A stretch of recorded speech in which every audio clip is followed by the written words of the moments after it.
Buongiorno, dobro jutro, guten Morgen, buon dì. Frasi che si sentono sulla inglese o no. Io vo inglese quanto mi sento.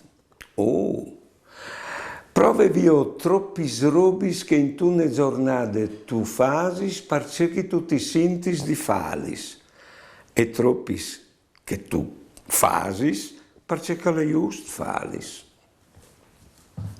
Altre frasi. Io non ho tempo di la inglese. Visiti che ognuno di noi alchiate il tempo per fare le robis calcrot. Altre frasi. Io non vo inglese per abitudine.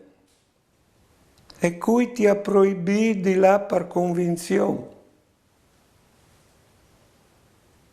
Va là per convinzione. Buone giornate e buone vite.